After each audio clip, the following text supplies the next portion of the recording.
Hey everyone out there on YouTube, I just want to do a quick video on some of my Greek Bibles and some of my Greek study helps and aids. I am by no means a Greek scholar, nor am I fluent in Koine Greek, but I've been really getting into trying to study the word in the original language, the New Testament anyway. Hebrew's a whole different story, but I've had some good workbooks that I've picked up.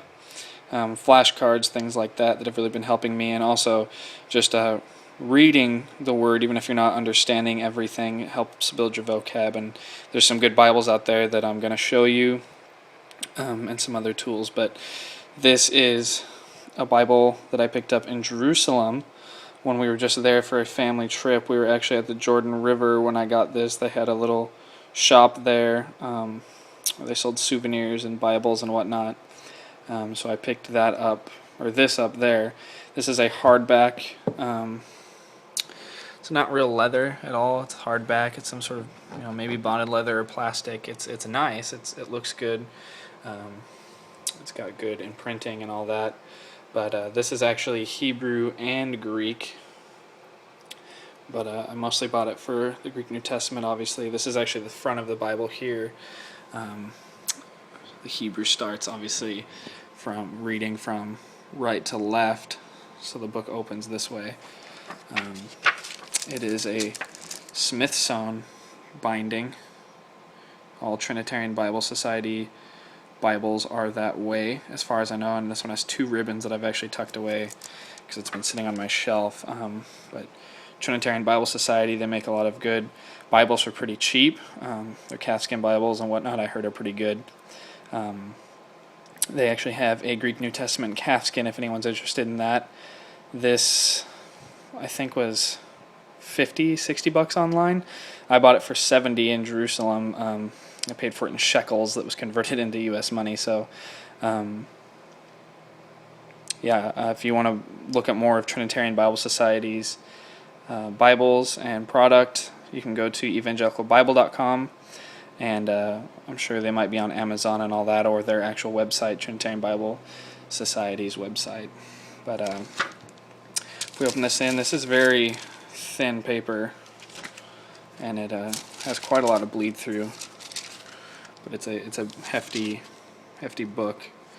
I can't read Hebrew even to begin to, but you see there's a lot of bleed through. This actually shows more ghosting and show through than you can actually see with your naked eye, but still it's pretty,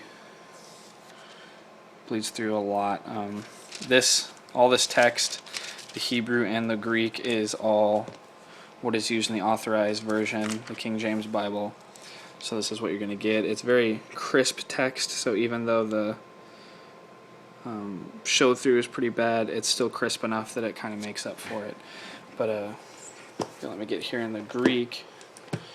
When you open up the Greek from this way, see, it's the Greek text underlying the English authorized version of 1611.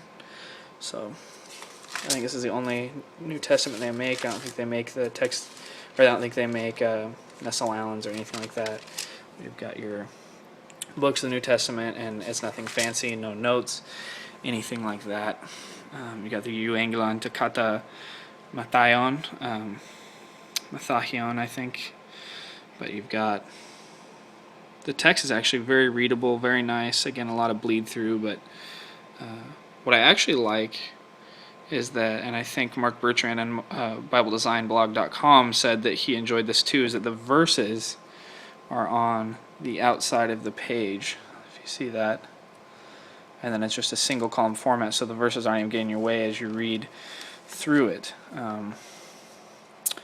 As for the ribbons, they're a little short, but they're not bad. Not the best quality. Starting to fray already a bit, but so this is this Bible, just getting into the Textus Receptus text, and that's all you've got. All the books of the New Testament and the whole Hebrew Bible. But again, you can buy a calfskin version, I think, for $30. That's just the New Testament, just the Textus Receptus Greek text. So there's that one. That's one option. Really been enjoying just reading on that. I read out of that a lot on my trip. Let's put that one aside. Another one that I've really been getting into that my friend who's a pastor up in Michigan.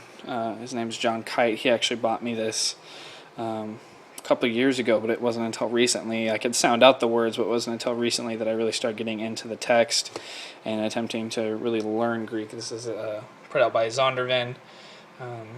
It's a Reader's Greek New Testament, second edition. The first edition had a lot of flaws.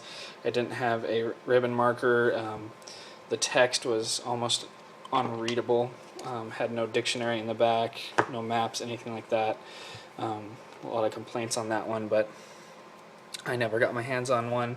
This is faux leather. They call it Italian duotone. It's similar to Crossway's True Tone, but actually a little bit shoddier. It's already starting to kind of fall apart in some places, if you can see that. The edges and things like that. Starting to wear away, and I barely even use this. I only started using this about 3 months ago every day. But the good thing about this is where this comes to life is it's the text underlying the TNIV and the NIV, and it's pretty readable, less bleed through than the Trinitarian Bible Society. And say you have a word you don't know, katelaben. Katelaben is that little number 2. You go down to the bottom here. It gives you the actual root word, says, and then the definition. You're not going to find any parsing or anything for the most part, I don't think, anywhere on this, but you are going to find definitions. One thing about this, as I've been using it, is I find it's very helpful because you can just be reading the text. Even though I don't know everything, I'm beginning to be able to form sentences together, understanding prepositions, nouns, verb endings, things like that. And there's still vocab I run across that I don't know, and I can use this, and this is helping me just get into the text without monotonous and rote memorization. I can actually interact with the text. So this has been nice. This lays flat. It's very, very thin, and I'm just blown away by how flat it lays. It's like a Pit Minion, even from page 1. It's not even the page, it's the introduction pages. I mean, it lays completely flat. So that's beautiful. It's a Smithsonian binding as well, and you can see the stitching right there.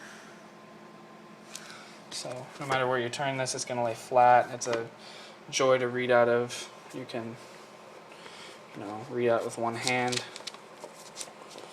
bend the cover back, things like that. So it's very flexible because it's that faux leather. It's nothing like calfskin or anything like that. And they don't make a hardback version or anything of this. This is the only color you can get. This is it. And it does have a very small dictionary in the back, a very small lexicon. All the words appear 30 times or more, and all of these at the bottom are 10 times or less, I think. So you've got just a couple pages of a little lexicon that helps you with certain words you may have forgotten, common words. Just a few pages, and then goes into maps. I don't really even use maps in my English Bible. Really don't know why I would with my Greek. So there's that one as well. And I'll post part 2 here in a minute.